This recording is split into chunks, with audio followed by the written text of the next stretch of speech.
ओम शांति।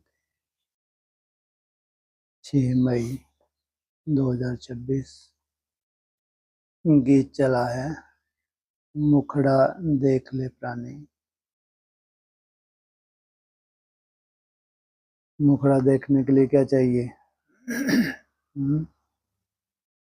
आईना चाहिए।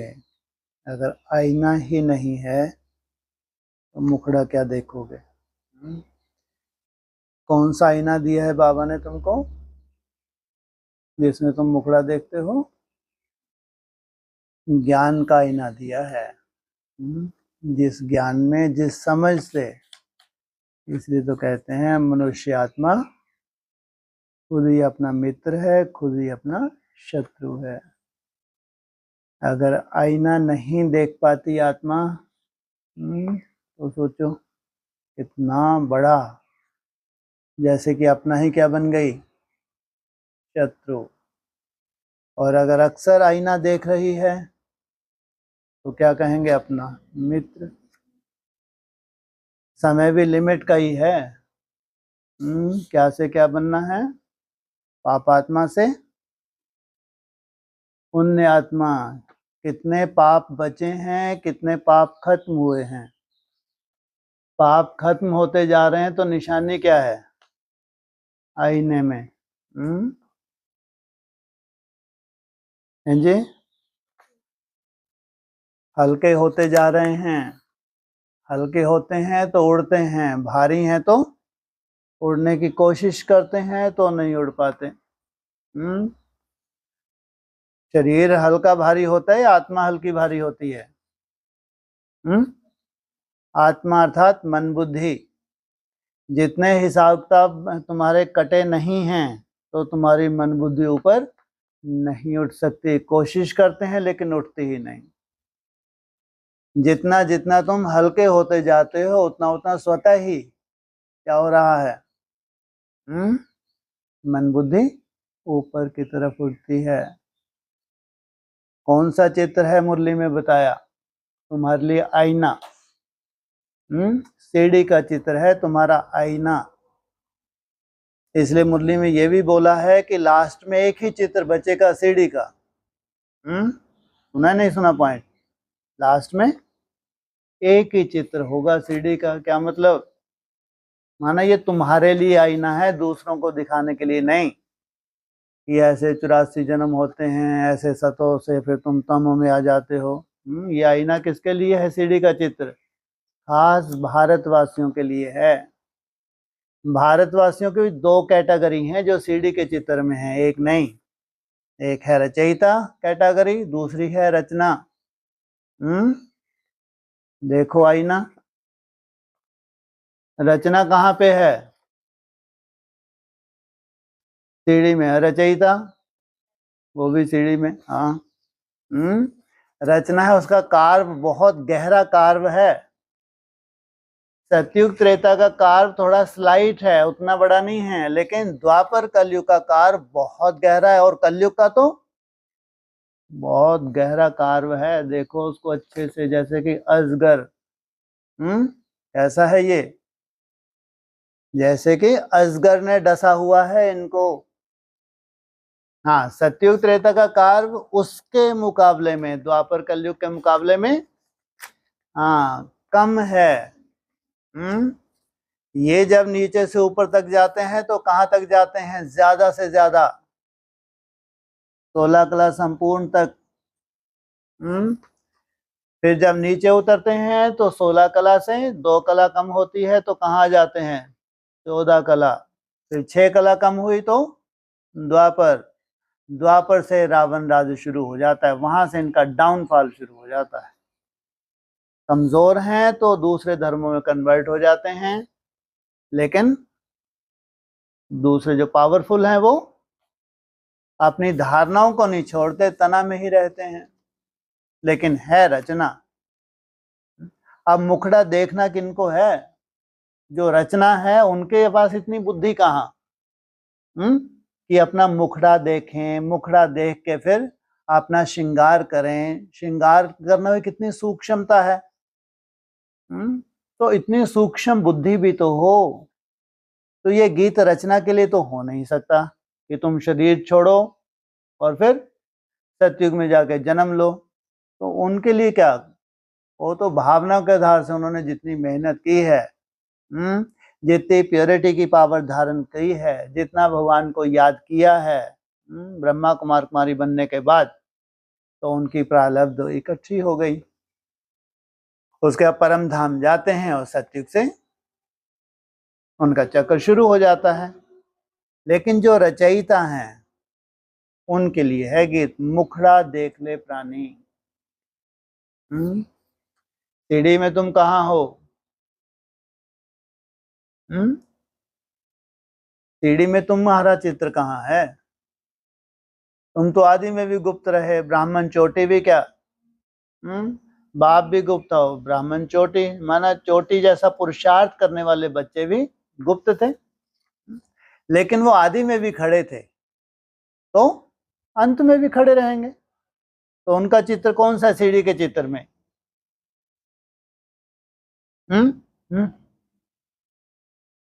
युधिष्ठिर, मुरली में बोला, जो युद्ध में स्थिर रहते हैं वो है युधिष्ठिर, युधिष्ठिर की औलाद।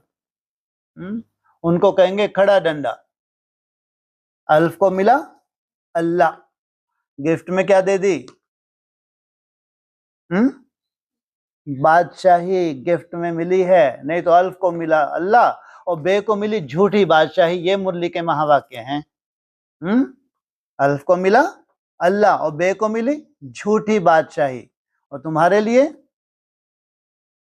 अल्फ को मिला अल्लाह और गिफ्ट में बादशाही, क्योंकि तुमने लात मारी है बादशाही को। जब बादशाही को लात मारते हो तो तुमको भगवान गिफ्ट में क्या देता है? और तुमको लगता है अरे अल्लाह मिला तो सब कुछ मिला। किसको मिला? अल्फ को। अल्फ अर्थात खड़ा डंडा, ये कैटेगरी है। युधिष्ठिर की क्या है? एक कैटेगरी है। कहाँ है? सीढ़ी के चित्र में। कौन सा चित्र है इनका? कार्व नहीं के बराबर। आईना देखो, नहीं के बराबर है। कहाँ सीढ़ी और कहाँ तुम्हारा प्रकाश? सीढ़ी के बाहर क्या दिखाया है? प्रकाश तुम्हारी लिफ्ट। क्या करते हो? वो लिफ्ट है तुम्हारे लिए, कहाँ से कहाँ पहुंचा देती है? जहां से सृष्टि की शुरुआत होती है। तो उनको कहते हैं शिव वंशी ब्रह्मा कुमार कुमारियां। सोचो, इसलिए इनके लिए मुरली में क्या बोला? जब कोई कार्व है ही नहीं, इतना स्लाइट है, तो दो युग कैसे होते हैं ये? 16 कला संपूर्ण बने रहते हैं 2 युग तक। तो द्वापर कलयुग में भी जैसे कि नहीं के बराबर है कार्व। कैसा है? कोई विशेष हिसाब किताब है ही नहीं। इसलिए मुरली में क्या बोला? 84 जन्मों के बाद तुम्हारा पतन होता है। सोचो, इनको देखना है आईना। ये आईना है ही इनके लिए, बाकी बच्चा बुद्धियों के लिए नहीं। उनको आईने से कोई लेना देना ही नहीं। बस मन मनाभव करते चलो, बाप को याद करते चलो, और सही भी है। भावनाओं का फल मिलता है, उस आधार से तुमको नई दुनिया मिलती है। 21 जन्म के लिए कोई दुख शांति नहीं। इतनी बड़ी प्रारब्ध कहाँ मिल सकती है? तो भगवान आया तो प्रारब्ध छोटी होगी क्या? लेकिन तुम्हारी प्रारब्ध, तुम तो जन्म जन्मांतर के हीरो पार्टधारी हो। तुमको आईना देखना है। तुमको कहीं माया क्या ना कर ले, कहीं ठग ना जाओ, बुद्धू ना बन जाओ, गैसी गवारे ना बन जाओ। तुमको बहुत अटेंशन देना है कि ये याद की यात्रा इतनी सहज नहीं है। इसमें बहुत सोल का चांस बहुत अधिक होता है। इसलिए कहते हैं ये है साइंटिफिक। टाइम लगता है, जमदे जामदे नहीं होता। और अगर अचानक तुम आए तो अचानक तुम उड़ती चला में कल चले गए तो ये टाइम बम है। सुना थी 3-4 दिन पहले टाइम बम है, ये कुछ दिन का खेल है। तो ये सावधानी है। याद की यात्रा इतनी सहज नहीं है, इसलिए सावधानी दिलाते हैं। बाबा को कोई एलर्जी नहीं है कि तुम उड़ रहे हो तो उड़ ही रहे हो, मालूम है ये गैसी गुब्बारा है। नहीं तो कायदा क्या है, इसमें मुखड़ा देखना है। हाँ, तुम नीचे से जो ऊपर जाते हो, कितनी तुमको मेहनत लगती है, वो है यथार्थ, क्योंकि वो है तुम्हारा संस्कार बनाने की बात। और अचानक जब कोई सोल घुसती है वो भी उड़ा के ले जाती है, लेकिन वो परमानेंट नहीं है। उसके लिए मुरली में क्या बोला, इसको फटना है, ये टाइम बम है, एक टाइम पीरियड है इसका, जब तक वो सोल प्रवेश है तब तक ये उड़ेगा। और जिस दिन सोल निकल जाएगी, पैदल सदा के लिए नहीं है वो सोल। इसलिए पहचान होनी चाहिए अपनी यात्रा की, आईना होना चाहिए अपना, कि मेरी यात्रा यथार्थ है या अयथार्थ है। अब किसी में सोल घुस गई, वो क्या चाहता है क्या बेचारा कि मेरे में सोल घुसे, और बढ़िया उड़ रहा है, वो उड़ा रही है सोल, तो उसको थोड़ी मालूम उसने आह्वान किया क्या है, क्यों सोल आई, परिपक्व अवस्था नहीं है, ज्ञान की परिपक्वता नहीं है, भक्ति मार्ग के संस्कार घुसे हुए हैं। इसलिए कहते हैं अभी तक हमने स्वप्न देखे, चाहे ब्रह्मा कुमारी हो चाहे एडवांस पार्टी, सब स्वप्न ही देखे। उन स्वप्न के आधार से अगर नई दुनिया के ज्ञान को लिया हुआ है तो कौन चांस लेने वाले हैं, सोल चांस लेंगी ही लेंगी, लेंगी ही लेंगी, लाख तुम कोशिश करो नहीं तो लेंगी।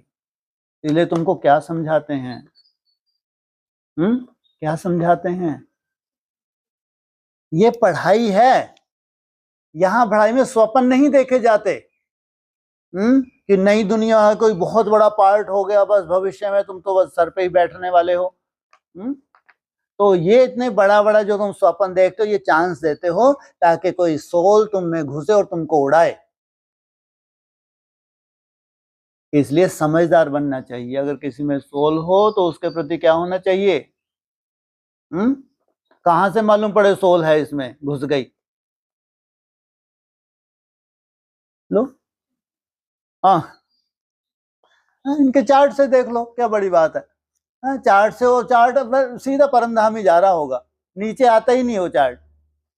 तो उसको किरणें देनी चाहिए बैठ के बेचारे को, बेचारा हो बेचारी हो। और असली राजयोगी हैं तो एकदम ऊपर जाएंगे, फिर माया हराम से नीचे लाए, फिर ऊपर जाएंगे। ऊपर तो बहुत कम रहते हैं राजयोगी, नीचे ज्यादा रहते हैं। कितनी मेहनत करके ये 250-300 बनाते हैं, ये है राजयोगी। अगर ये लगातार 480 बनाने लगे तो समझो पार हो गए, भूख कम हो गई, प्यास कम हो गई, और चेहरा खिला हुआ है, कोई ईर्ष्या द्वेष नहीं बचा। नहीं तो कूट कूट के भरते जाते हैं, और ही भरता जाता है, जितना चार्ट भरता है उतना ही ये कचरा भरता जाता है। सोचो, इसलिए आईना है ये, क्या है, ये आईना देख लो, कहीं अपने साथ धोखा ना हो जाए। तुम अपने मित्र बनो, अपने शत्रु मत बनो। मित्रता क्या है, यथार्थ ज्ञान है मित्रता। भक्ति के संस्कार माने शत्रुता। अरे बड़ी बड़ी ठोकरें हैं, छोटी नहीं। तुम्हारा थोड़ा सा अलवेलापन, अरे इतनी बड़ी ठोकर तुमको मालूम भी नहीं। तुमको लगता है यार पहले तो ऐसा नहीं था समय, अचानक, अरे एक एक दिन में चेंज हो रहा है। ये मत सोचो पहले चलता था, पहले चलता होगा, अब नहीं चलता। अब तो तीव्र गति से समय को चेंज होना है। इसलिए अब चाहिए यथार्थ रूप का आईना, ताकि यथार्थ तुम्हारी यात्रा हो सके। कितनी भी मुश्किलात हो, लेकिन यात्रा यथार्थ होनी चाहिए, अयथार्थ नहीं। उसमें नुकसान है, उसमें ठोकरें छुपी हुई हैं। यथार्थ है तो मुश्किल है, कोई चिंता की बात नहीं। यात्रा जो यथार्थ है वो मुश्किल है, उसके चिंता की बात नहीं, पार हो जाएंगे। लेकिन अयथार्थ है, भक्ति मार्ग वाली यात्रा है, तो वो कहीं से भी राजयोग नहीं है, वो तुमको भटकाएगी, गैसी गवारा बनाएगी, और लास्ट में टाइम बम। उसका टाइम फिक्स है, उसका फटने का टाइम फिक्स है। सोचो आप, क्यों, सोल का भी तो टाइम फिक्स है। तुमको भगवान बना दिया, भगवान बना के फिर सदाकाल थोड़ी, नीचे फिर जा जाओ, नीचे आ जाओ। इसलिए मुखड़ा देख ले प्राणी, नई दुनिया में जो श्रेष्ठ पुरुषार्थी आत्मा है उनको समझ देते हैं कि तुम पहले तो सीढ़ी में अपना चित्र देखो, तुम कहाँ हो, सीढ़ी के अंदर हो या सीढ़ी के बाहर हो। सीढ़ी के अंदर जो 84 जन्म है उनकी क्या गति है वो देखो, कार्य देखो उनका। सीढ़ी के बाहर है प्रकाश, उसमें बहुत स्लाइट, नहीं के बराबर है। क्या है उसमें भी कार्व है लेकिन नहीं के बराबर। तो कैसे हल्के बने रहते हैं पूरे ब्रॉड ड्रामा में। और इनको देखो भक्ति मार्ग में कैसे डाउनफॉल होता है। तो ये है तुम्हारा आईना और ये है तुम्हारी पढ़ाई। इस पढ़ाई में जैसे उनकी 4 अवस्थाएं हैं, तुम्हारी भी 3-4 अवस्थाएं हैं। आत्मा के संपूर्ण बनने के कितने आयाम है? 3-4 आयाम।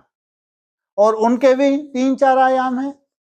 तुम्हारी आत्मा सतो प्रधान बनती है 3-4 आयाम में, फिर रिजल्ट शरीर भी तुम्हारा सतो प्रधान बनता है, जिसकी लाखों ब्राह्मण कल्पना नहीं कर सकते। लाखों एडवांस पार्टी में मरने के कगार पर खड़े हैं, फिर भी उनको लगता है हमारे शरीर आगे चल के क्या होंगे, रिजुमिनेट होंगे। माना इनको मालूम ही नहीं है कि ये प्रक्रिया है क्या, इसकी वास्तविकता है क्या, राजयोग कितनी बड़ी साइंस है, ये तो कल्पना भी नहीं कर सकते। तो ये आईना किनको दिखाते हैं? जो नई दुनिया में है। नई दुनिया है तो समझ कैसी होगी? नई समझ होगी। नई समझ है तो याद की यात्रा कैसी होगी, कितनी सूक्ष्म होगी, धारणाएं कितनी सूक्ष्म होगी। जितना ज्ञान सूक्ष्म है उतनी ही धारणाएं सूक्ष्म है, जितनी धारणाएं सूक्ष्म है उतनी ही याद की सब्जेक्ट तुम्हारी सूक्ष्म है। और उसी में सूक्ष्म सेवा समाई हुई है, जो बड़ी ते बड़ी सेवा है। तो मुखड़ा देख ले प्राणी। क्या देखा मुखड़ा? जाना कहाँ है तुमको? जी बैकुंठ कहो, परम धाम कहो, शिवालय कहो। क्या करोगे? परम धाम को तुम इस धरा पे उतार लोगे। तो जब धरा पे उतारोगे तो सामने कौन होना चाहिए? शिवालय है तो शिव भी होना चाहिए, वो अव्यक्त ज्योतिर्लिंगम भी होना चाहिए। तो वहां की यात्रा है, सबसे लंबी यात्रा है। कहाँ की? अमर लोक की। अमर बनना, अमर भव का वरदान लेना कोई मासी का घर नहीं है। ये है तुम्हारा आईना। उनको कॉन्फिडेंस हो जाए कि अब जहां मैंने पांव रखा है, कौन सी नूंद कर ली? अमर भव का वरदान की नूंद कर ली। कब? लेकिन तुम्हारी यात्रा कहां से शुरू होती है? ये तो पास का सर्टिफिकेट है। कम से कम जब तुम्हारी यात्रा की शुरुआत होती है तब कहते हैं 240 प्रैक्टिस के लिए कम से कम, उसमें 8-10 घंटे लगते हैं। ये है आईना। ये है राजयोगी। इनको कहते हैं प्योर साइंटिफिक है ये। कितने? 240 माना 4 घंटा। अव्यक्त वाणी में 2000 के आसपास बोला कि कम से कम कितना होना चाहिए? 4 घंटा। लेकिन वो 4 घंटा भक्ति मार्ग वाले नहीं हैं। नहीं तो तुमने अमृत वेला 1-2 घंटे किया, 1-2 घंटे दिन में गीत वूत सुने और 1-2 घंटे शाम को, हो गया 4 घंटा। ये भक्ति मार्ग मुर्दाबाद है, नई दुनिया का नहीं है ये। वो 240 मिनट तुम क्यों बोलते हो? क्योंकि 240 मिनट ही तुम्हारी परिभाषा है एक्चुअल, और वह है रियल। इसलिए तुम्हारे वह ट्रैफिक कंट्रोल अर्थात मन के पूरी तरह क्या करना, मन के ऊपर काम करना, मन बुद्धि को साक्षियों के देखना, मन बुद्धि को साक्षियों के देखते हुए उसके ऊपर रूलिंग और कंट्रोलिंग पावर धारण करना। इसलिए जो यथार्थ पुरुषार्थी हैं उनको जब शुरुआत होती है, जब चलने लगते हैं, नई दुनिया में जब चलने लगते हैं, तो उनको बोला जाता है कम से कम 240 ट्रैफिक कंट्रोल की मेहनत करो। तो उनको कितने घंटे लगते होंगे? कम से कम 8 घंटे कम से कम लगते होंगे शुरुआत में। फिर धीरे धीरे रिफाइन होता है। फिर जब तुम्हारा 480 तुम्हारी नेचर में आ जाए,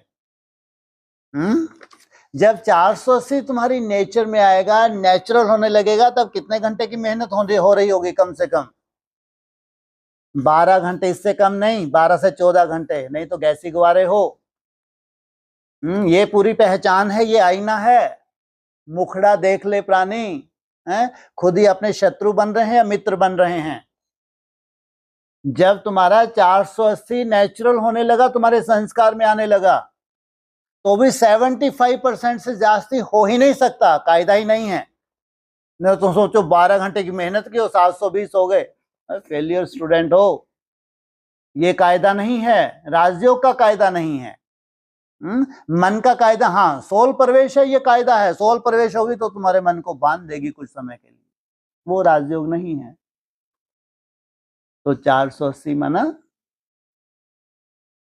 हाँ माना तुमने क्वालिफिकेशन धारण कर ली। ये मेहनत है, ये कोई बहुत बड़ी प्राप्ति नहीं है अभी, लेकिन अब ये रोज की रोज होने लगा। तो कह सकते हैं कि तुमने अभी कौन सी क्वालिफिकेशन धारण कर ली? बैकुंठ जाने की, परम धाम जाने की, जहां से सृष्टि की शुरुआत होनी है, वहां जाने की तुम मेहनत कर रहे हो। सफलता थोड़ी सी कब मिलने लगेगी तुमको? मुखड़ा देखो प्राणी। जी, हाँ 12 घंटे बोला है। वो है तुम्हारी सफलता मिलने लगी। वो तुम धीरे धीरे अब उड़ने की स्टेज पे आ रहे हो, और वो भी कितने घंटे में होना चाहिए? 16 घंटे। अरे जब योगी सिद्ध होना है, योग को ही सिद्ध होना है, 5000 वर्ष की प्राप्ति है। अब कोई कहे हम तो घर गृहस्थ में है, तो कहा, तो फिर हाँ घर गृहस्थ में है तो फिर कर्म योग का बोला, नहीं बोला? नहीं बोला। पहला चांस किनको देते हैं? क्यों कायदा हुआ समर्पण का? आदि में भी भट्टी बनी थी क्योंकि रिसर्च होनी थी, आदि सो अंत। क्या कायदा क्यों है समर्पण? माना तुमको रिसर्च करनी है, और रिसर्च कब हो सकती है? जब तुम्हारे पास टाइम हो। अगर तुम्हारे टाइम ही नहीं है तुम्हारे पास, तो भूल जाओ। और तुम्हारे पास टाइम है तो उसको सफल करना कोई मासी का घर नहीं है। टाइम तो बहुतों के पास होता है, कोई घर गृहस्थ में होता है इनको कोई काम धाम नहीं होता। माताओं के पास बहुत ज्यादा काम तो होते नहीं है, बहुत लिमिट के। भाइयों को तो फिर भी बाहर जाना पड़ता है। तो होता है, नहीं होता माताओं के पास टाइम, लेकिन कोई मासी का घर नहीं है उसको सफल कर लेना। तो ये राजयोग है, राजयोग को सिद्ध होना है। इस कम समय में सिद्ध होके तब जाके उन राजयोगियों के द्वारा पाप की प्रत्यक्षता होगी। साइंस को चैलेंज करते हैं, साइलेंस बल से साइंस को जीतना। तो मुखड़ा देखो, ये नई दुनिया में ही है मुखड़ा देखना दिखाना। पुरानी दुनिया में तो कोई मुखड़ा देखने की बात ही नहीं है। ब्रह्मा कुमार कुमारी बने हैं एडवांस पार्टी में, उनको लगता है हम बहुत बड़े राजा महाराजा हैं। मुखड़ा अपना देखते नहीं, बंदर के बंदर। मंदिर लायक बनने के कोई संस्कार नहीं है, दूर दूर तक संस्कार नहीं है। बस ज्ञान सुनना सुनाना, यही उनका धंधा है। जो मुख्य सब्जेक्ट है, चाहे प्योरिटी हो, प्योरिटी के आधार से याद की यात्रा हो, इससे कोई कनेक्शन नहीं। मुखड़ा देख लेता नहीं। कौन? जिनको यात्रा स्पष्ट है, जिनको अपना भविष्य स्पष्ट है। जैसे स्कूल में होता है तो टाइम पीरियड फिक्स रहता है एग्जाम का, या चलो तुम आज दे लो, तुम कल दे लेना, जब तुम्हारी अवस्था अच्छी होगी तब पेपर दे लेना। ऐसा होता है क्या? स्कूल का कायदा नहीं है। स्कूल का अपना कायदा होता है, सबका एग्जाम एक साथ होगा। इसलिए बाबा भी कहते हैं एक साथ फाइनल पेपर, एक साथ। वक्त जब वो फाइनल होगा तब तक तुम जितना भी तुमने राइज किया है, जितना भी तुम चढ़ाई चढ़े हो, जितना भी तुमने नेचुरल धारण किया है, बस वही तुम्हारा फिक्सेशन होगा। उसको कहते हैं टू लेट का बोर्ड लग गया। क्या कहते हैं मुरलियों की भाषा में? Too late. अब कोई गुंजाइश नहीं है, हर एक अपने अपना फिक्सेशन हो गया। अब तुम उल्टा भी लटक लो, कोई कुछ नहीं कर सकते। तुम जैसे कि शत्रु हो गए अपनी आत्मा के। अगर यथार्थ रूप से तुमने पढ़ाई नहीं पढ़ी है, यथार्थ रूप से तुमने याद की यात्रा नहीं की है, तो तुम्हारा चेहरा कैसा आने वाला है? सबके सामने, सबके सामने। छुपाना चाहो तो ना छुपे। हम निकलेंगे नहीं घर से बाहर। अरे नहीं भाई, सोल ऐसी प्रवेश होगी, अपना चिट्ठा बताओगे, हम ऐसी देवी बन के बैठे थे, हम ठग गए, हम ऐसा देवता बन के बैठे थे, ठग गए, सबके सामने खुद बताओगे। इसलिए बाबा ने कहा सच्चाई सर पे चढ़ के बोलती है। अरे ये वो पढ़ाई नहीं है, ये ईश्वरीय पढ़ाई है। यहाँ अल्पकाल के देवी देवता बनोगे तो डूबी जा, सदा काल के संगमरमर की मूर्ति बनोगे तो परमानेंट पूजनीय बनते हो।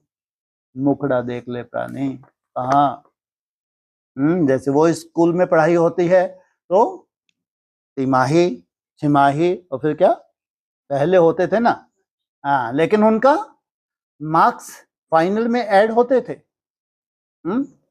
ये कायदा यहाँ भी है। तुम्हारे भी 3-4 स्टेप हैं, ऐसा नहीं कि अंत में हो जाए, कुछ नहीं होने वाला अंत में। फर्स्ट स्टेप है, उसमें तुमने जहां तक राइज किया है, जहां तक आगे बढ़े, उसको रिफाइन होना है बस।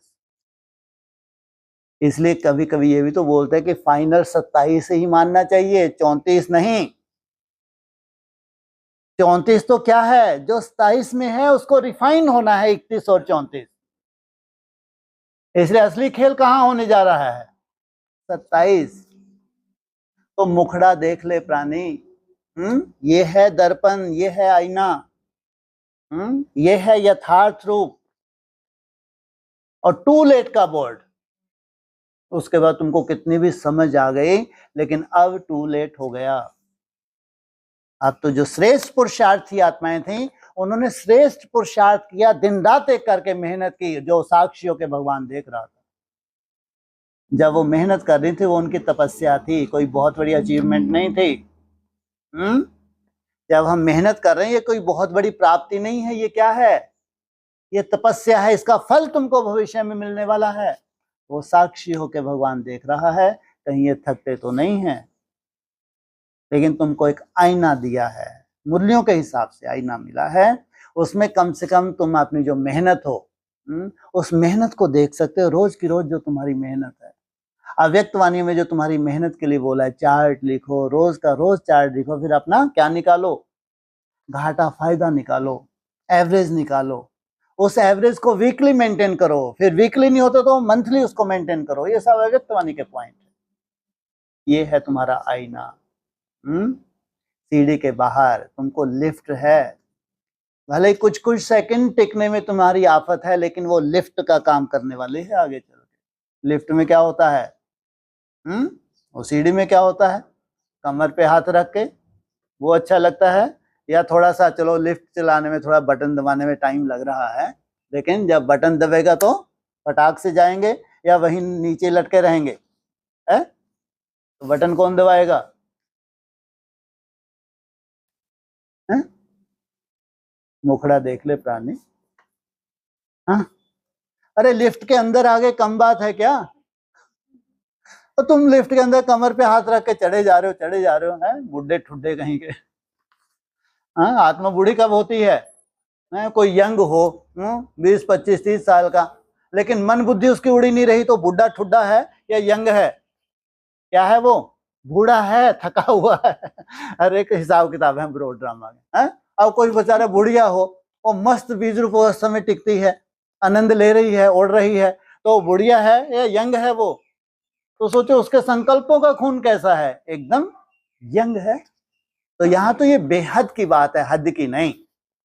तो लिफ्ट के अंदर बैठ जाओ, मुखड़ा देखो, वहां आईने लगे रहते हैं आजकल लिफ्ट में भी, है ना, देख लो हम भी पहुंच गए। स्विच कब दबेगा, कौन दबाएगा, मुखड़ा देखो। अरे जिसके लिए बोल दिया, अरे तुम चिंता मत करो, इसको मरने तो दो। जब ये मरेगा, जाते जाते क्या दबाएगा, हाँ बटन दबाएगा ही दबाएगा, तो सबको ले जाएगा। बस तुम लिफ्ट में पहुंच जाओ, लिफ्ट की जो कंडीशंस है उसको फॉलो करो, चिंता मत करो स्थिति क्या है तुम्हारी, कितना तुमने राइज किया है, बड़े हो, उसकी चिंता मत करो, लेकिन लिफ्ट में बैठ जाओ बस। और लिफ्ट में तुम बैठ गए और तुमको ऊपर पहुंचना ही है और बटन दबना ही है, तो उस वक्त टाइम लगेगा क्या, वो है बाप का कर्तव्य। हमला नहीं है तब, वो हमला कब तक था, जब तक तुमको साक्षी होके देख रहा था तब तक वो थमला था। नहीं तो भक्ति मार्ग में इतना गायन है उसका, सोचो कैसा कैसा गायन है उसका। आज भी पुकार रहे हैं, इतनी भीड़ पड़ी हुई है दुनिया के ऊपर, किसको पुकार रहे हैं, भगवान को पुकार रहे हैं। सोचो तो है ना, क्या करता है आके, सुख शांति का वर्षा देता है, प्रेम का सागर है, आनंद का सागर है, सुख का सागर है, शांति का सागर। सोचो कितनी बड़ी प्रॉपर्टी लेकर आया है। देगा नहीं देगा या थमला होके देखता ही रहेगा? तो वो बटन दबा अर्थात उसका कर्तव्य शुरू। और टू लेट का बोर्ड लगा।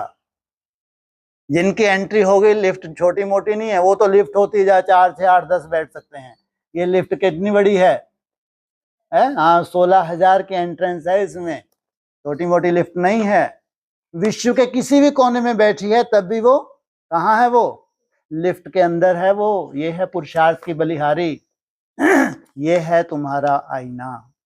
मुखड़ा देख ले प्राणी दर्पण में। कितने पुण्य है, कितने। जितना हल्के होते जाते हो उसमें ऐसा नहीं कि हम घर गृहस्थ में रह रहे हैं, यहाँ तो 16 घंटे की बात हो रही है। अरे तुम बोलते तो तुम भी हो बाहर रह के कि हमको भी क्या बनना है? कलातीत बनना है, कर्मातीत बनना है। और फिर जब किचन में जाओगे तो गप गप करके खाओगे, योग युक्त होके बनाओगे? अगर योग युक्त होके बना रहे हो, जो अपना फर्ज निभा रहे हो, तो योग मन को कोई बांध सकता है? तन को बांधा जा सकता है, मन को कोई बांध सकता है? जो घर गृहस्थ में उनके पास कोई बहाना है कि हम तो बिजी हैं, बहुत व्यस्त रहते हैं, हम कैसे जा सकते हैं? उनको फ्री कर दो, फ्री करके 1 हफ्ते का टाइम दो, तो मन वहां जाएगा ही जहां जहां जा रहा है। कर्म का उससे कोई संबंध नहीं। मन की अपनी फितरत है। अगर टोटली तुमको एकांत दे दिया जाए तो भी मन को जहां जाना है वहां उसको जाना ही है। तो ये कोई बहाना नहीं कि हम तो गृहस्थ ही हैं, घर गृहस्थ में हैं। तो यही कला भगवान ने सिखाई है कि अपने हर कर्म करते हुए क्या करो? मन बुद्धि को वहां से निकालो। इसलिए कोई के पास बहाना नहीं है कि भगवान आया था और हम अधूरे रह गए। इसलिए धीरे धीरे तुम्हारी याद की यात्रा रिफाइन होती जाएगी, तुम कर्म योगी बनते जाओगे। जो ऑनलाइन है, जो घर गृहस्थ में रह रहे हैं, वो कर्म योगी बनते जाएंगे। धीरे धीरे याद की यात्रा रिफाइन होती जाएगी, लेकिन टाइम तो देना पड़े। कि अगर 75% है तो चाहे 480 हो, चाहे 720 हो, चाहे 960 हो, चाहे 100% हो। ये एक विधि है, ये रिफाइन होने की विधि है। इसलिए 25% बाबा अपनी जेब में रखते हैं, उसको बोला है ग्रेस मार्क्स, अव्यक्त ने बोला है। 25% हाँ, लास्ट में तुमको जब आप समान बनाते हैं तो बाप की तरफ से गिफ्ट होती है। ये है तुम्हारा मुखड़ा, ये है तुम्हारा आईना। आपने चार्ट से हम क्या देख सकते हैं? हम कितने हल्के हो रहे हैं। अगर भारीपन है तो चिंता का विषय नहीं है। तपस्या से क्या हुआ जाता है? हल्का हुआ जाता है। जो तुम्हारे पास जो रोज का रोज चार्ट है उससे धीरे धीरे बढ़ेगा तो उससे क्या सिद्ध होता है? कहीं ना कहीं तुम्हारे पाप भस्म हो रहे हैं, हल्कापन आ रहा है और तुम उड़ रहे हो। ओम शांति। शिव भगवानुवाच। जरूर अपने बच्चों प्रति ही नॉलेज सिखाते हैं व श्रीमत देते हैं। क्या? शिव भगवानुवाच। 800 करोड़ के वैसे तो बाप हैं, है नहीं है, लेकिन यहाँ अपने किनको मानते हैं? जिनको, हाँ, शिव वंश, जिनको आके पढ़ाते हैं, जिनको आप समान बनाते हैं, उनके लिए कहते हैं अपने बच्चों प्रति। हे बच्चों व हे प्राणी, शरीर से प्राण निकल जाते हैं व आत्मा निकल जाती है, एक ही बात है। क्या? शरीर से प्राण कहो या आत्मा हो कहो, बात एक ही है उसका निकलना। तो सबके शरीरों से प्राण निकलने हैं, निकलने हैं। आत्मा निकलनी है, निकलनी है। और तुम कौन सी कला सीख रहे हो? प्राण को निकालने की कला सीख रहे हो। शरीर एज इट इज बना रहे, लेकिन आत्मा तुम्हारी डिटैच हो जाए, अलग देखने में आए। शरीर अलग, आत्मा अलग, ये है पढ़ाई। तुम्हारे पास ये कला आ जाए, जब चाहो शरीर से डिटैच, जब चाहो शरीर में प्रवेश करो, ये कला है। इसे तब तुम एक नहीं 2 हो जाओगे, शरीर अलग आत्मा अलग, ये है तुम्हारी पढ़ाई। एक ही बात है। हे प्राणी अथवा हे बच्चे, तुमने देखा कि मेरे जीवन में कितना पाप था और कितना पुण्य था। क्या?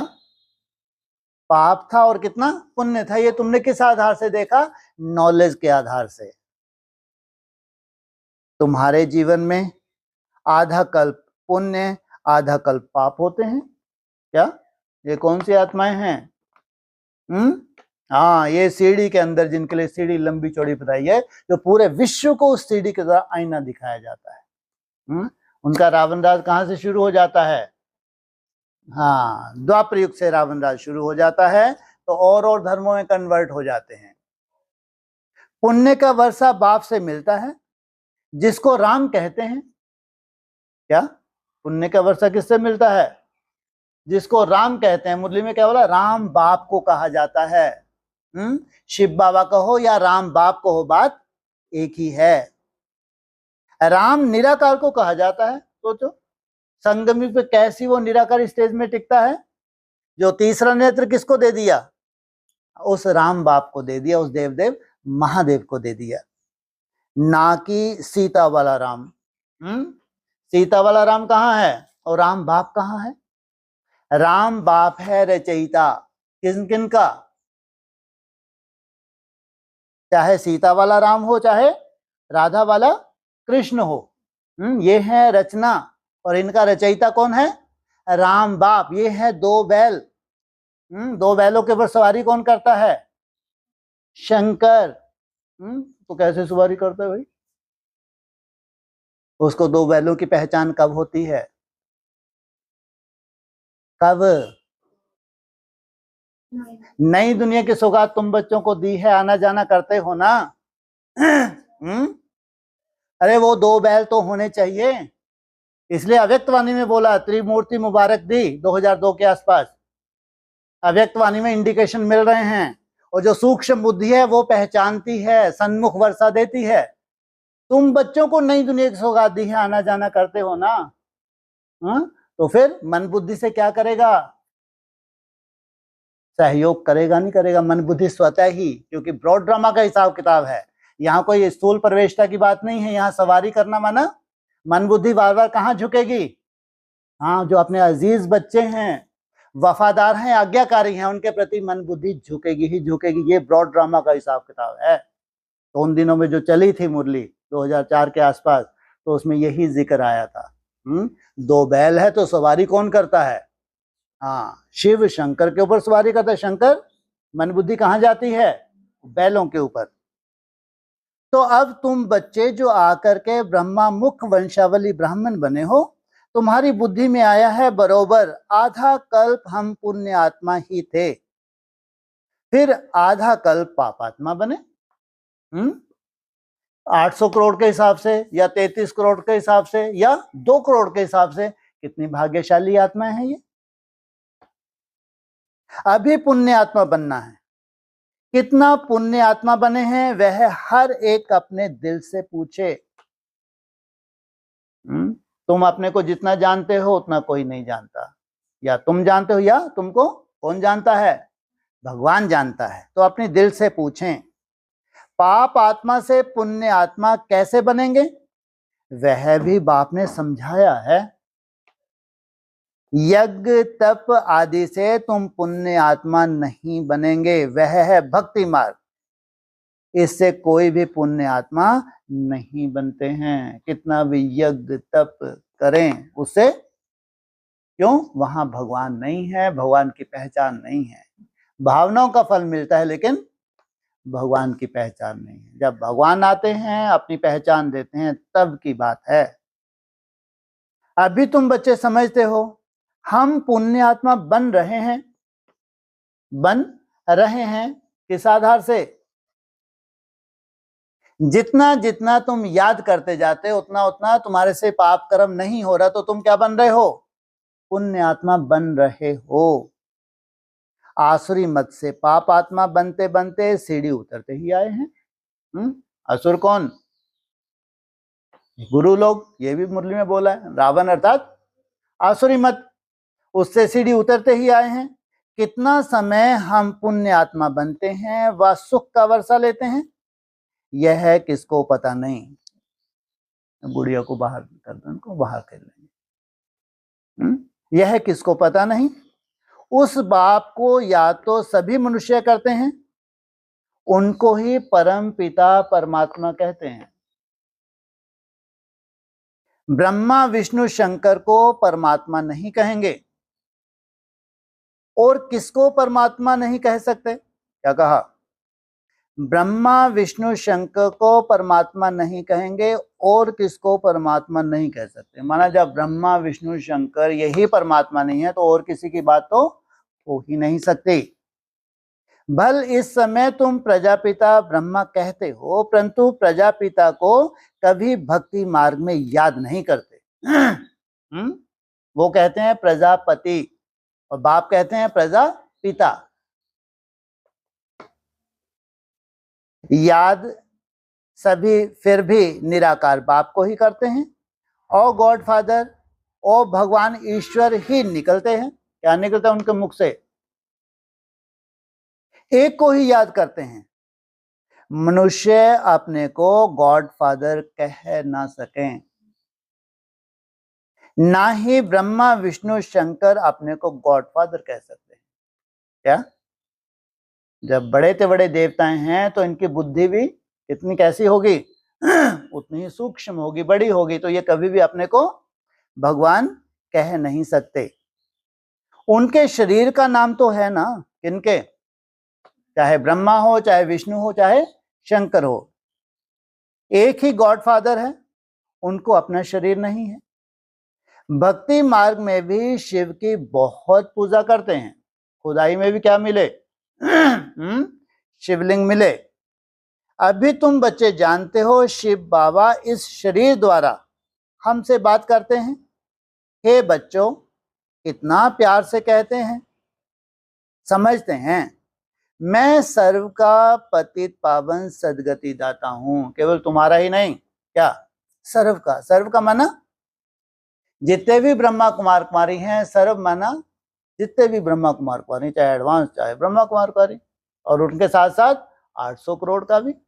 हाँ, विधि अलग हो सकती है लेकिन किसी के लिए भी अकल्याणकारी नहीं है। मनुष्य बाप की महिमा करते हैं ना, लेकिन उनको यह पता नहीं है कि 5000 वर्ष के बाद आते हैं। जरूर जब कलयुग का अंत होगा तब ही तो आएंगे। क्या? जब कलयुग का अंत होगा तब ही तो आएंगे। तो 36-37 में कलयुग का अंत। कलयुग का अंत होगा तो फिर क्या हो जाना चाहिए? बड़े से बड़ा विस्फोट हो जाना चाहिए। जरूर जब कलयुग का अंत होगा तब ही तो आएंगे। अभी कलयुग का अंत है तो जरूर अब आया हुआ है। कलयुग का अंत होगा तो दूसरी निशानी क्या है? सतयुग की आदि होनी चाहिए, उसके बीच का समय होना चाहिए। कलयुग का अंत और सतयुग की आदि। तुमको श्रीमत मिलती है, श्रीमत कोई श्री कृष्ण की नहीं है। श्री कृष्ण की आत्मा भी श्रीमत से 100 देवता बनी थी, फिर 84 जन्म लेते। अब तुम आसुरी मत के बने हो। देवी मत से क्या बने हो?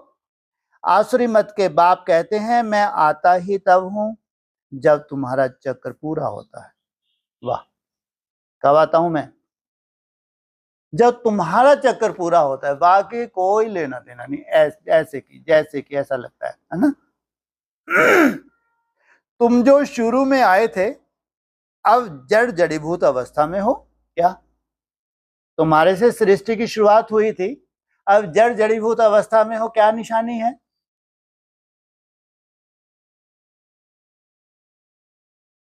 नई दुनिया में कहां पुकारते हैं? क्या निशानी है? जड़ जड़ीभूत अवस्था है तुम्हारी। 1 मिनट के लिए मन नहीं रुकता। कहाँ 8 घंटे पे जाना है, कहाँ 60 सेकंड के लिए मन नहीं रुकता। तो इसको क्या कहेंगे? जड़ जड़ीभूत अवस्था। झाड़ पुराना जड़ जड़ीभूत होता है तो सारा झाड़ ऐसा हो जाता है। क्या? इनका अपना झाड़ है। इनका बोला है मुरली में तुम्हारा। हाँ, ऊपर भी तुम्हारा अपना हिसाब किताब है। कहाँ? परम धाम में भी। बाप समझाते हैं तुम्हारे तमो प्रधान बनने से सब तमो प्रधान बन गए।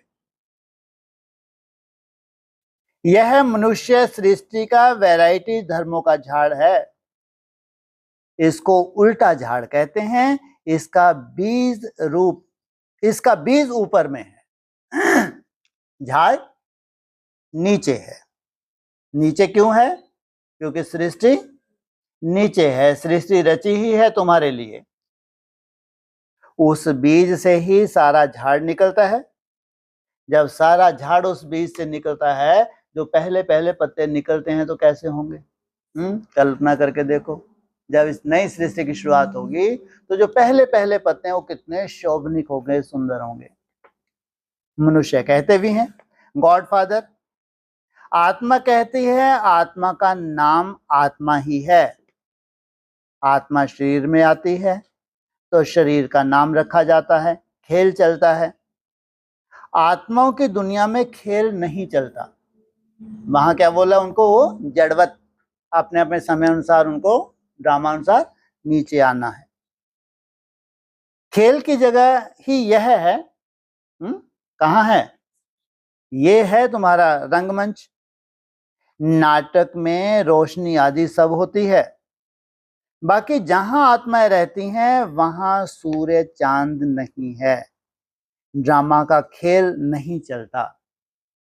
इसलिए तुम्हारा भी जब पूरा ड्रामा का खेल समाप्त हो जाता है, फिर तुम कहां जाते हो? सूर्य चांद तारागण से भी पार। रात दिन यहां होते हैं, वहां उठो, वहां सदा दिन ही दिन है। दिन का मतलब ये नहीं कि धूप है। वहां तो सूर्य चांद है ही नहीं। और तुम्हारी अवस्था भी लास्ट अवस्था कैसी है? रात होती है कभी? आदि की रात होती है। क्या मतलब? निद्रा जीत। जब तुम निद्रा जीत मानते हो तो आनंद ही आनंद है। वहां रात होती ही नहीं। सूक्ष्म वतन व मूल वतन में रात दिन नहीं होते। कर्म क्षेत्र यह है, ये क्वालिफिकेशन है तुम्हारी, ध्यान रखना। जहां रात दिन नहीं होते हैं वहां जाने से पहले कौन सी क्वालिफिकेशन धारण करोगे? निद्रा जीत। तुम्हारे लिए रात समाप्त हो जाएगी तो समझो अब कहां ट्रांसफर होना है। बिना क्वालिफिकेशन धारण करे तुम उस दुनिया में जीते जी नहीं जा सकते, तो नहीं जा सकते। तो ये भी तुम्हारी पढ़ाई है। धीरे धीरे तुम्हारी भूख प्यास नींद क्या होती जाएगी? कम होती जाएगी। फिर कैसी अवस्था में प्रवेश कर जाते हो? कोई रोल नहीं, और सदा कैसे बने हुए हो? एकदम फ्रेश। यह कर्म क्षेत्र है। इसमें मनुष्य अच्छे कर्म भी करते हैं, बुरे कर्म भी करते हैं। सतयुग त्रेता में अच्छे कर्म होते हैं, क्योंकि वहां 5 विकार रूपी रावण का राज ही नहीं है। बाप बैठ कर्म अकर्म विकर्म का राज समझाते हैं। किस किस का? कर्म अकर्म और विकर्म। कर्म तो करना ही है, यह कर्म क्षेत्र है। सतयुग में जो मनुष्य कर्म करते हैं वह अकर्म हो जाते हैं। क्या क्या हो गए वो? अकर्म। जब अकर्म होंगे तो 2 कलाएं कम होंगी। अकर्म माना कोई हिसाब किताब नहीं बनता। तो क्यों बोला भाई ये? वहां कर्म अकर्म होते हैं। जो रचयित आत्मा है वो आधा कल्प तक क्या है उनके? कर्म अकर्म हैं। तो उनकी कोई कलाएं कम नहीं, सतो प्रधान ही बने हुए हैं। उनके लिए बोला, उनके लिए नहीं। जो फिर 14 कलाएं होगी फिर 8 कला में चले गए, इनके नहीं। और दोनों साथ में रह रहे हैं, ध्यान रखना। रचयिता और रचना दोनों ही कहाँ हैं? स्वर्ग में हैं। लेकिन जैसी जैसी यहां उन्होंने प्राप्ति की उस आधार से वहां प्रारब्ध भोग रहे हैं। तो कर्म तो करना ही है, यह कर्म क्षेत्र है। सतयुग में जो मनुष्य कर्म करते हैं वह अकर्म हो जाता है, वहां रावण राज ही नहीं है। उनको हेवन कहा जाता है। इस समय हेवन है नहीं। सतयुग में एक ही भारत था, और कोई खंड नहीं था। हेवनली गॉडफादर कहते हैं बाप जरूर हेवन ही रचेंगे। क्या किया हुआ है? जीता हुआ है, विन किया हुआ है। यह सब नेशन वाले जानते हैं। भारत प्राचीन देश है। पहले पहले सिर्फ भारत ही था, यह कोई नहीं जानते। अभी तो नहीं है ना। यह है ही 5000 वर्ष की बात। कहते भी हैं क्राइस्ट से 3000 वर्ष पहले भारत हेवन था। रचयिता जरूर रचना रचेंगे। तमो प्रधान बुद्धि होने के कारण इतना भी नहीं समझते। भारत तो सबसे ऊंच खंड है। पहली बिरादरी है मनुष्य सृष्टि की। माना सृष्टि की शुरुआत हुई है तो कहां से? भारत। वो पहली बिरादरी है मनुष्य सृष्टि की। यह भी ड्रामा बना हुआ है।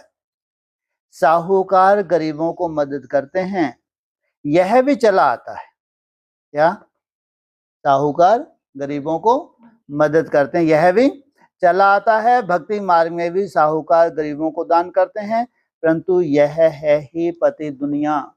साहूकार हैं तो वो भी क्या है? पतित। और जिनको दान कर रहे हैं वो भी क्या है? वो भी पतित। और वहां तुम पावन हो। कहाँ की बात है? दान करने की वो क्या है? अव्यक्त वाणी में भी आया। हाँ, दान किसको किया जाता है? गरीब को। वो कौन करेगा? साहूकार। तो यहाँ कैसे? अरे यहाँ तुम्हारी मनसा सेवा नहीं है। कोई उड़ रहा है गैसी द्वारा, तो उसको क्या करना चाहिए? शुभ भावना, शुभ कामना, यह है गरीबों को जैसे कि दान यहीं से चला आता है। तो जो कुछ भी दान पुण्य करते हैं पतित ही करते हैं। जिसको दान करते हैं वह भी पतित है। पतित पतित को दान करेंगे, उसका फल क्या पाएंगे?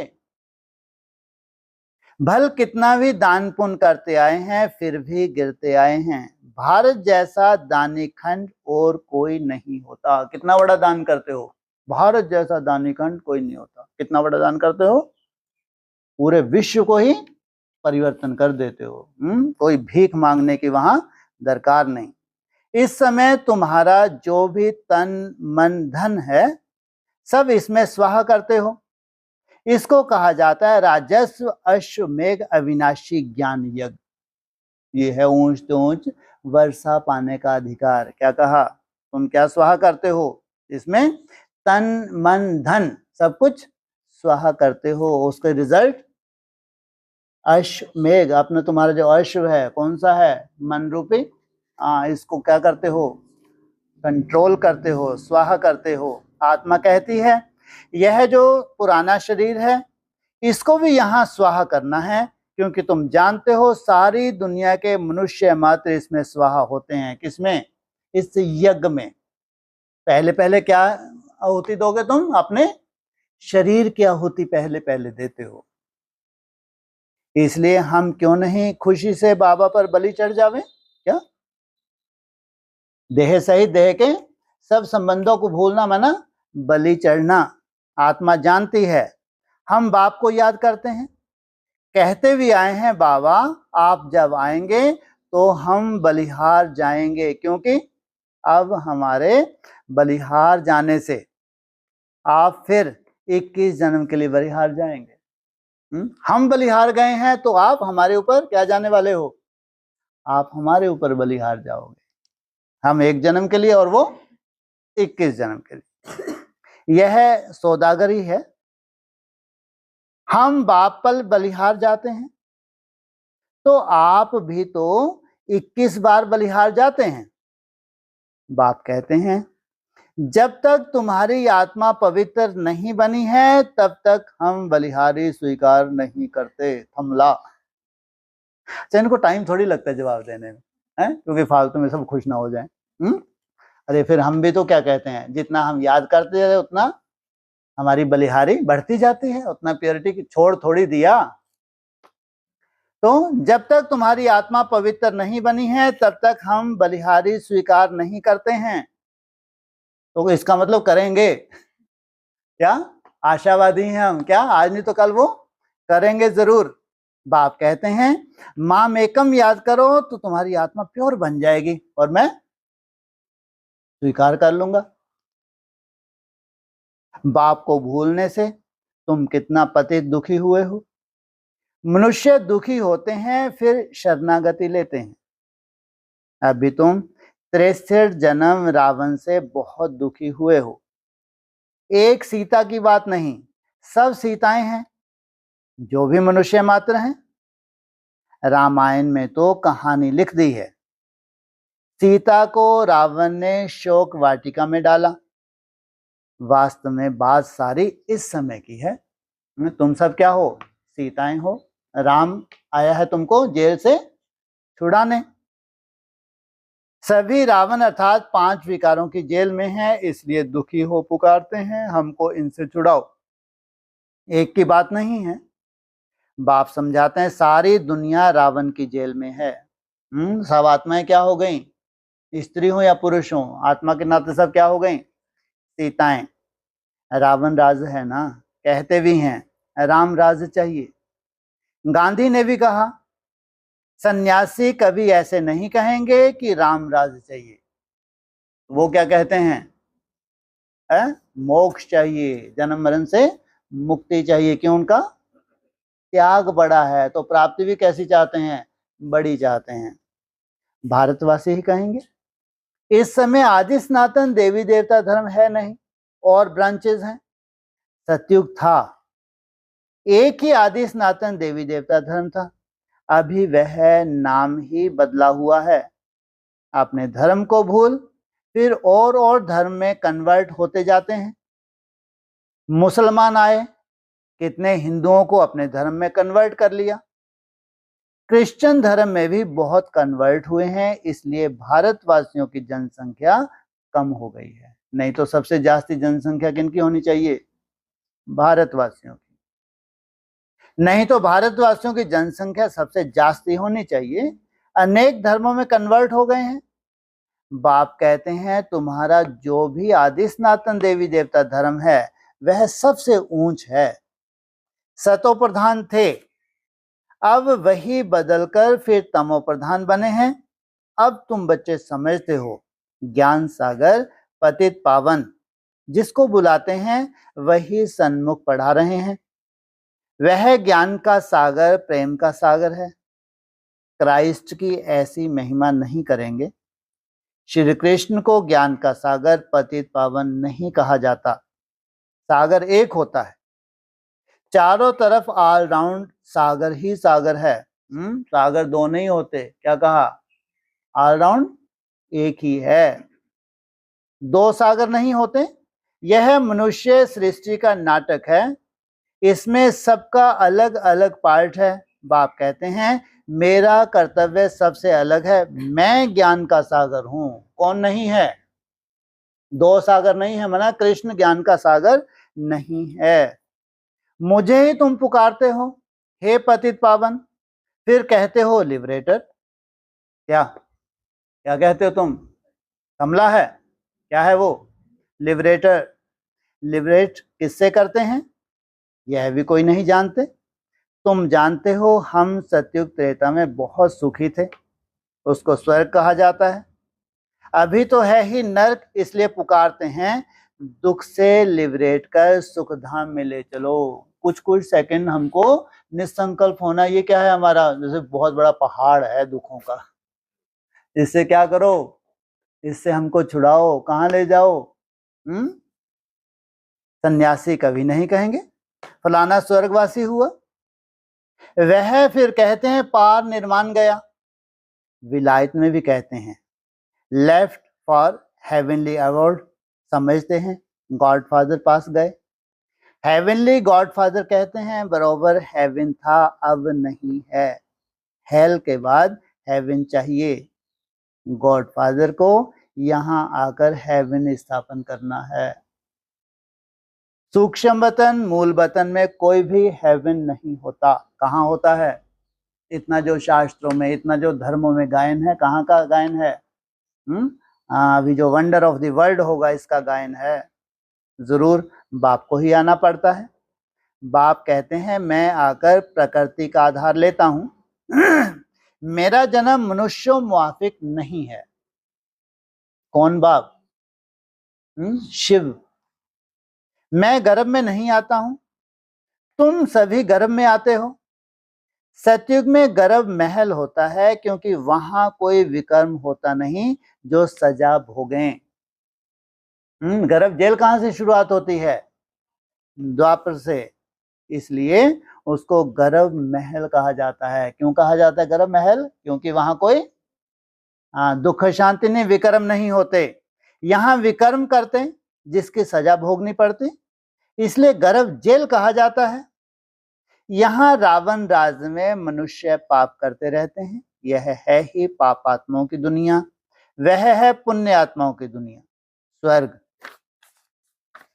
इसलिए कहते हैं पीपल के पत्ते पर श्री कृष्ण आया, इसके ऊपर बट के ऊपर नहीं है, जबकि बट वृक्ष का पत्ता भी शास्त्रों में दिखाया तो पीपल का पत्ता भी दिखाया, तो ऐसा क्यों ये बट वृक्ष का क्यों नहीं गायन मुरली में खास?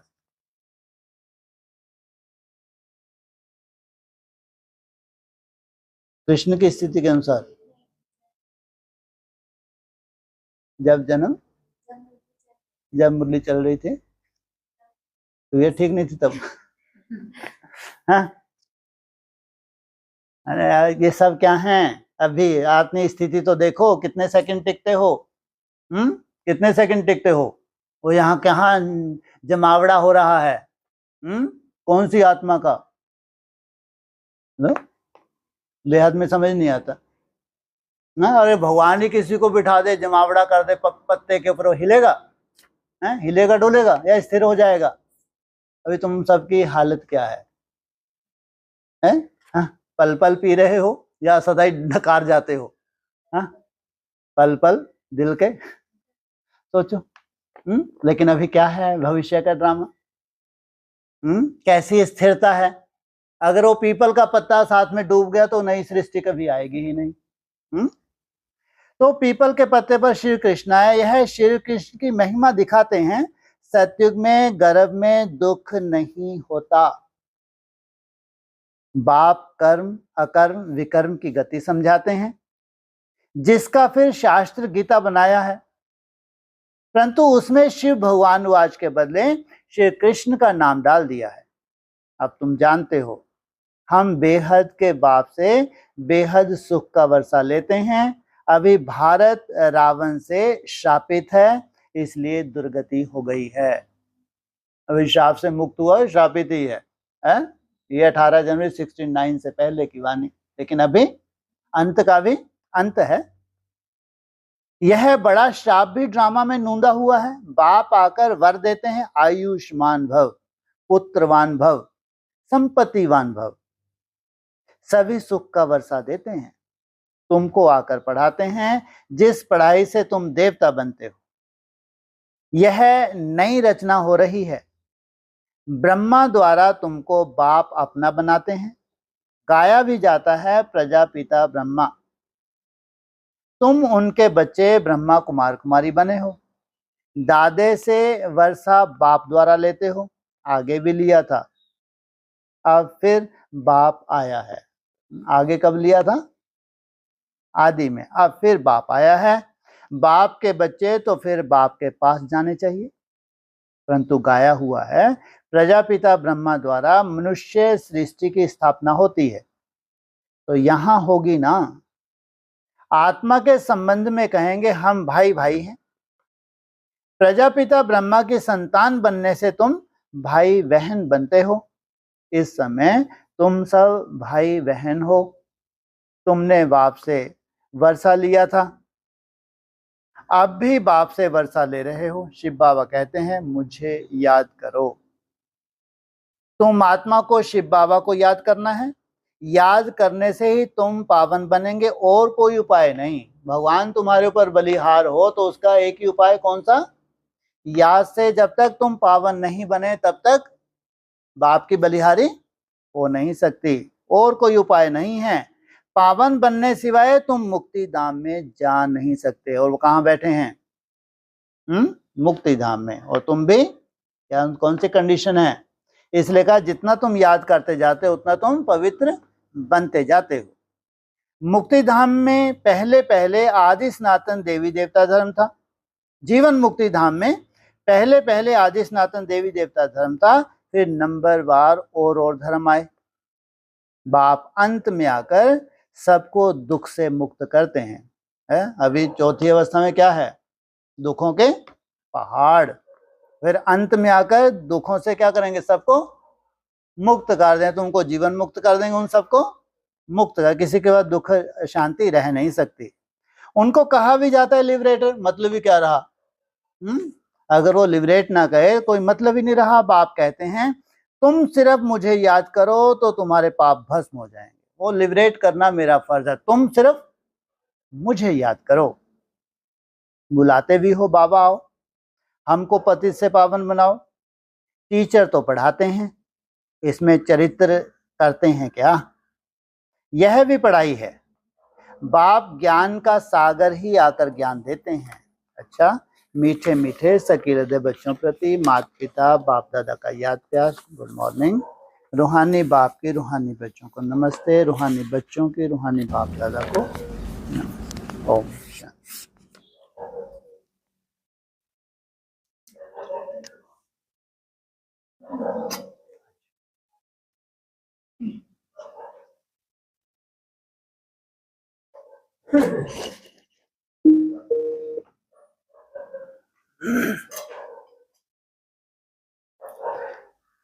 हाँ, ऑनलाइन किसका कोई प्रश्न हो?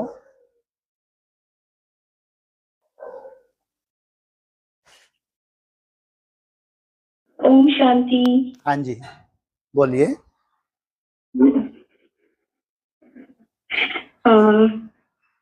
भाई साहब, तीली के चित्र में जो समझाया खड़ा डंडा अल्फ, हाँ जी, युधिष्ठिर को बताया, तो वो जो नीचे एक ही खड़ा है जो ब्रह्मा बाबा दिखाए हैं, वैसे उनकी बात कर रहे हैं? हाँ बिल्कुल। नहीं दिख रहे खड़े हुए? ब्रह्मा बाबा खड़े हैं, एक बेचारा पड़ा हुआ है, सर के नीचे गीता रखी हुई है। एक बेचारा बैठा है, उसके सर के ऊपर लिखा है 40 वर्ष होते होते विनाश काले विपरीत बुद्धि। हाँ जी, और हाँ जी भाई साहब जी, तो वहाँ पे 6 ब्राह्मण जो बताए हैं, 3 मेल और 3 फीमेल, हाँ जी, जिसकी बात हमने उस दिन की थी कि पूर्वज जो बताए है ना, ठीक है। तो उनके वहाँ ऊपर ऐसे क्यों लिखा है कि विनाश काले परम पिता परमात्मा शिव से विपरीत बुद्धि विनश्यन्ति? वहाँ क्यों लिखा है? उन्होंने आसन लगा रखा है, खड़े थोड़ी हैं वो। उन्होंने आसन लगा रखा है। उनको उम्मीद थी 2018 आते आते क्या होने वाला है, हम सतो प्रधान बनने वाले हैं। 40 वर्ष पहले से अनाउंस कर दिया था ना कि 76 से 40 वर्ष 2016-17 ज्यादा 18, ये पहले अनाउंस कर दिया था। तो एक तरफ है सतो प्रधान बनने का टाइम, तो उनको ऐसी उम्मीद थी कि जो आसन लगा के हम बैठे हैं, जो मर्यादा का हम पालन कर रहे हैं बहुत सुंदर तरीके से, तो हमारी सतो प्रधान अवस्था आने वाली है। लेकिन बाबा कहते हैं भक्ति मार्ग है, अगर स्वप्न देख रहे हैं। ज्ञान मार्ग क्या कहलाता है? पढ़ाई पढ़ो, जीवन में धारण करो, तब प्रैक्टिकल होगा। तो विनाश काले विपरीत बुद्धि विनिश्यते, माना जो सतो प्रधान बने हैं उनके प्रति कहीं ना कहीं विपरीत बुद्धि हैं, स्वीकार नहीं कर पा रहे। ऐसा डमरू बजाया है, क्या हुआ है? तो उनके चित्र के ऊपर लिख दिया 40 साल आते आते जो सतो प्रधान अवस्था की उम्मीद थी वो प्राप्त नहीं हुई। हाँ जी, और हाँ जी भाई साहब, हाँ, और जो खड़ा हुआ है उसके बाजू में ऐसा लिखा है अंतिम 84वां साधारण पुजारी मरजीवा जन्म। ठीक है, वो अंतिम भी है तो पहला भी है। जो खड़ा हुआ है तो उसके लिए कहेंगे, इनको बोला हुआ है तुमको देह को नहीं छोड़ना, देह भान को छोड़ना है। तुमको जीते जी कहाँ जाना है? परम धाम, सूक्ष्म वतन होते हुए परम धाम जाना, शरीर छोड़ के नहीं, जीते जी।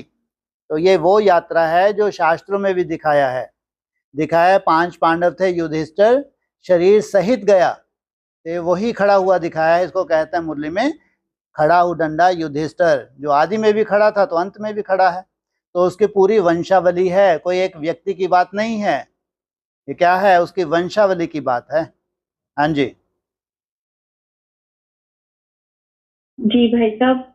हाँ, और ये जो ऊपर रावण को दिखाया कि 5 विकार रूपी रावण राज्य में, फिर बताया भ्रष्टाचारी प्रवृत्ति मार्ग और भक्ति दुर्गति मार्ग का आरंभ। हाँ जी। तो भक्ति से ही तो ज्ञान मिलता है ना, फिर भक्ति को दुर्गति क्यों बता दिया? हाँ, वो व्यभिचारी हो गई वो ठीक है, लेकिन भक्ति से दुर्गति? ये ही सिद्ध किया है भगवान ने कि भक्ति से सदगति नहीं हुई है, वहां से डाउनफॉल ही हुआ है। तो नहीं तो फिर ऊपर उठ जाते ना। अगर भक्ति से सदगति हो जाती, तुम तो जानते ही नहीं थे, तो ऊपर उठते ना, वहां पे नीचे क्यों गिरते गए? दिन प्रतिदिन नीचे ही गिरते गए, डाउनफॉल ही होता गया। 8 कलाएं से धीरे धीरे 4 कला हो गई, भक्ति तो बड़ी हो गई। 4 कला से कलाहीन हो गए। यज्ञ तप, अभी दुनिया में यज्ञ तप बढ़ रहे हैं, कम हो रहे हैं? जितने यज्ञ तप बढ़ रहे हैं उतने ही डाउनफॉल होता जा रहा है। तो भक्ति से उत्थान कहाँ हो रहा है? इसलिए बाबा ये कहना चाहते हैं, जो भावनाओं के आधार से या जो मनुष्यों ने जो ये वेद शास्त्र रचे हैं, कोई भगवान की रचना नहीं है। उसमें सार तो कोई जानता ही नहीं कि सार क्या है, इतना विस्तार हो गया है, तो वो रावण राज हो गया। इसलिए बाबा ने मुरली ये भी बोला है कि रावण अर्थात ये गुरु लोग, इनकी जंजीरों में सब बंधे हुए हैं। इन्होंने अपने हिसाब से जो शास्त्रों में एडिशन किया उसमें तो डाउनफॉल हुआ है। हाँ, बाकी भावनाओं का फल मिला है तुमको, लेकिन परम धाम की प्राप्ति नहीं हुई तुमको, स्वर्ग की प्राप्ति नहीं हुई कि सदा काल के लिए स्वयं स्थिति में टिक जाओ। इसलिए बाबा कहते हैं कि ज्यादातर जो भी ये आदि की रचना थी, आदि माना जो 9 लाख आत्माएं थी, इन्हीं को आगे रख के चलाते हैं ना मुरली। 800 करोड़ से तो कोई लेना देना नहीं। तो ये 9 लाख आत्माओं ने पहले भक्ति शुरू की है, तो भी इनका धीरे धीरे डाउनफॉल ही होता गया। और कलयुग के अंत में एकदम कैसे बन गए? अपवित्र ग्रस्त आश्रम, एकदम तामसी बन गए, घोर नरक में चले गए। वो इनके दुख शांति का कारण है। हाँ जी। हाँ जी। और भाई साहब, जब ये कहते हैं ना कि घोर नरक में स्वर्ग की सौगात, हाँ जी, तो ये तो मतलब बहुत क्लियर है कि बाबा अभी की बात कर रहे हैं कि संगम युग पर ही, जब कलयुग भी है और घोर नरक है, तभी ही वो सौगात मिल। हाँ जी, तो शरीरों को ही रिजुविनेट करना वही पूरा वर्षा है बाप का। तो ये जस्ट जानना था कि ये हमने यहाँ बहुत सुना तो है, पर ये साकार मुरली का पॉइंट है या अव्यक्त वाणी का पॉइंट है? साकार मुरली। घोर नरक में स्वर्ग की सौगात, स्वर्ग की सौगात, बैकुंठ की सौगात नहीं। अभी जो चौथी अवस्था में चले गए वो बैकुंठ की सौगात नहीं, स्वर्ग की सौगात। उनको इतनी राहत तो मिलेगी कि आप धीरे धीरे याद ही करने लगेंगे, ज्ञान व्यान धीरे धीरे छोड़ देंगे। तो जब घोर नरक हो गया, जब ज्ञान ने कोई साथ ही नहीं दिया और ही डाउनफॉल होता गया, फिर ज्ञान को किनारे रख दिया, तो उनकी समझ में आ गया कि मन मनाभव, तो स्वर्ग की सौगात मिली। हाँ जी, हाँ जी। और भाई सब साथ में ये समय की बात आई थी ना कि एक एक दिन, मतलब अभी तो इतना फास्ट समय भाग रहा है, एक एक दिन भी समय चेंज हो रहा है। बिल्कुल। तो ये कहा था कि तीनों आयाम से गति, वो समझ नहीं आया। सबके 3-4 आयाम से हर एक आत्मा को ऊपर उठना होता है। हमारा जो डाउनफॉल भी हुआ है उसके भी 3-4 अवस्थाएं रही हैं हमारी, पूरा डाउनफॉल होने में। तो उठने में भी कम से कम 3-4 अवस्थाएं बनती हैं हमारी, तब जाके पूरा हम परमधाम निवासी बनते हैं। जैसे फर्स्ट है 27, सेकंड 31, थर्ड 34। तो ये 3 अवस्थाएं हैं आत्मा की। जब आत्मा 27 तक अपने निश्चित स्टेज तक जाती है, एक उसके पूरी तरह से ताकत लगाती है, फिर उसको रिफाइन होना है। आत्मा 3 अवस्थाओं से रिफाइन होती है, 3-4 अवस्थाओं से। ऐसे शरीर को रिजुविनेट होने के भी 3-4 आयाम हैं। तो ये मुरली में है।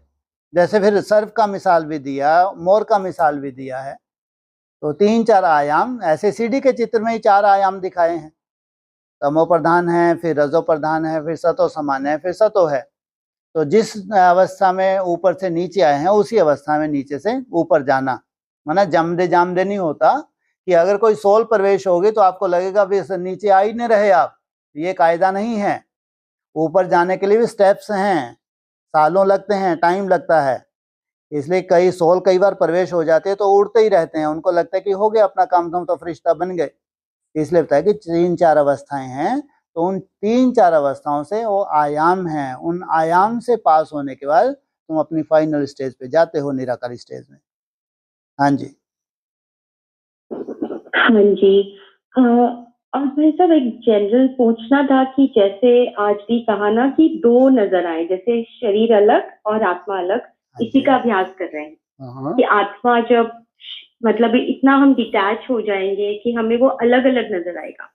तो वो जो अभ्यास आप करते हो ना, जो आपने उस दिन अपना बताया था कि, अच्छा नहीं, उसके पहले मुझे ये क्वेश्चन पूछना था कि आत्मा जब अलग हो जाती है, मैं अपनी तो महिमा करूं, वो तो इनको कि चाहिए ही आत्मा नहीं। मतलब मन बुद्धि, हाँ जी, तो आत्मा जब अलग हो जाती है लेकिन इसमें मन तो है ही, ठीक है। लेकिन आत्मा ये तो क्या वो संकल्प कर सकती है? अरे अभी प्रैक्टिस तो मन बुद्धि से ही करनी है, अभी प्रैक्टिस है हमारी मन बुद्धि की, फिर धीरे धीरे हमारी प्रैक्टिस बढ़ती है। जब प्रैक्टिस बढ़ती है तो मालूम पड़ेगा संकल्प कम होते जा रहे हैं। जब संकल्प कम होते जाएंगे तो पॉइंट ऑफ लाइट धीरे धीरे अति सूक्ष्म निरंतर इमर्ज है, निरंतर इमर्ज है, लेकिन संकल्पों की गति निरंतर कम होती जा रही है। तो संकल्पों की गति कम होते होते होते होते कहाँ तक पहुंच जाए? 0 तक पहुंच जाए। हालांकि 0 तक पहुंचती नहीं है ना, नहीं तो तुमको कैसे मालूम पड़ेगा कि भगवान अति सूक्ष्म है। लेकिन अपनी ताकत से तुम 0 तक पहुंचोगे ही पहुंचोगे, अपनी ताकत लगा के। तो उसमें फिर सामने तुम्हारे खड़ा है बाप, 1 सेकंड में क्या कर देता है? ब्रह्मा सो विष्णु। तब जाके तब की बात है, आत्मा अलग और शरीर अलग। अभी नहीं, अभी तो मन बुद्धि से। अभी प्रैक्टिस कौन सी करनी है? मन बुद्धि से अलग करना, फिर निसंकल्प होना। धीरे धीरे भान कहाँ शिफ्ट हो गए? क्यों भूख प्यास कम होती जाती है तुम लोगों की? आगे चल के देखना कितने सुंदर अनुभव होंगे, जबकि दुम्ब तो वहीं की वहीं है। परेशानी भी पहले से कम होगी, लेकिन है तो भी इसका मतलब कुछ ना कुछ हल्के हो रहे हैं ना मन बुद्धि से। मन बुद्धि से ऊपर उठते जा रहे हैं तो देह की रिक्वायरमेंट कैसे हो रही है? कम होती जा रही है। और अभी की स्टेज में तुम इच्छाओं के कैसे कंट्रोल हो रही है तुम्हारी इच्छाएं? सोचो। अब कोई कोई है जिनको कितना सहज लगता है, उनके अगर वो चेंज कर रहे हैं, उन्होंने डिसीजन ले लिया हमको फल ही खाना है, तो क्यों इच्छा नहीं हो रही? कुछ तो कुछ ना कुछ उन्होंने जीत लिया है ना इच्छाओं को। नहीं तो बुद्धि जानी चाहिए ना बार बार। यही तो चेकिंग है। यही तुम्हारी चेकिंग है कि तुम्हारी इच्छाएं कम होती जाएंगी तो जरूर कुछ ना कुछ पावर आई है। नहीं तो कुछ दिन व्रत धारण करते हैं फिर वैसे के वैसे। तो ये आत्मा की निशानी, आत्मा परिपक्व होती है तो इच्छाएं उसकी कम होती हैं। इच्छाएं कम हो रही है तो जरूर मूल स्वरूप में टिक रही है। मूल स्वरूप में टिक रही है तो उसमें पावर भर रही है। पावर भरते भरते कैसी हो जाए आत्मा? इच्छा मात्रम अविद्या, वो लास्ट स्टेज है।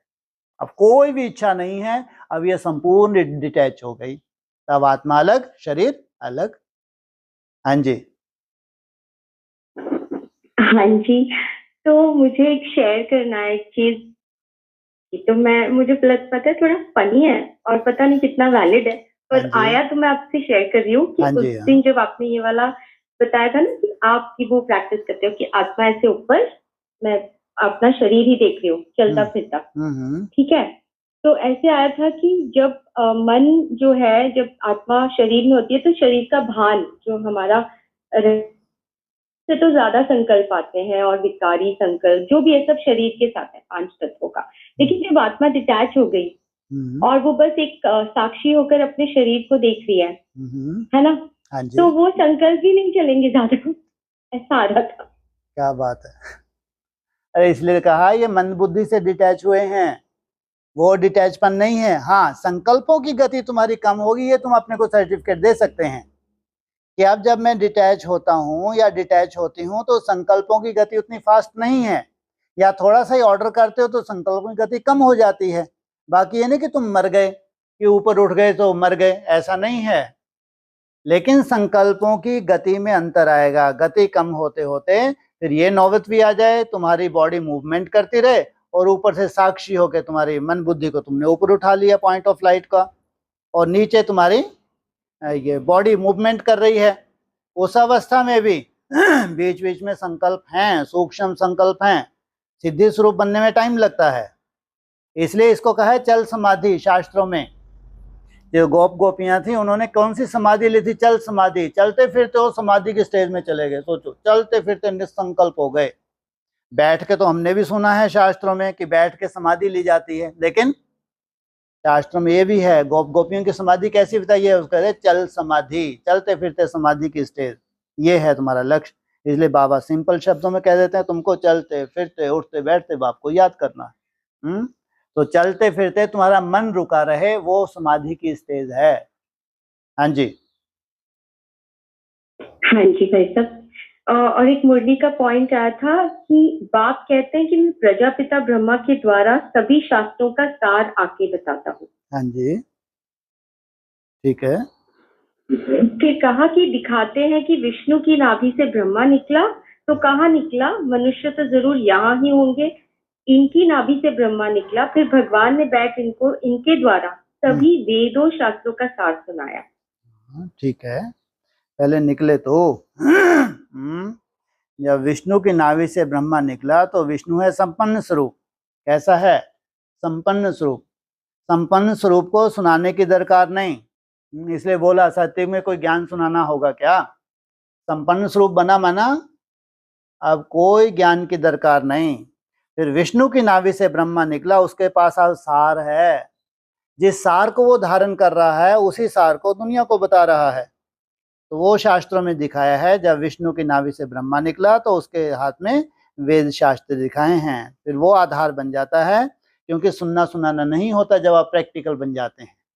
लेकिन जो प्रैक्टिकल नहीं बना है तो वो अपने साथ दूसरों को बनाएगा नहीं बनाएगा। तो शास्त्रों का सार किसके हाथ में दिखाया है? ब्रह्मा के हाथ में। हाँ जी,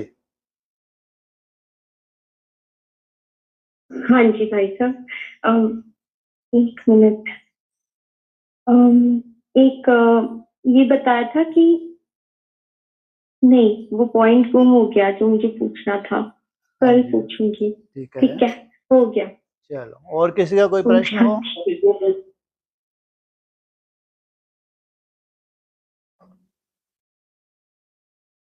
चलो, ओम शांति, छुट्टी।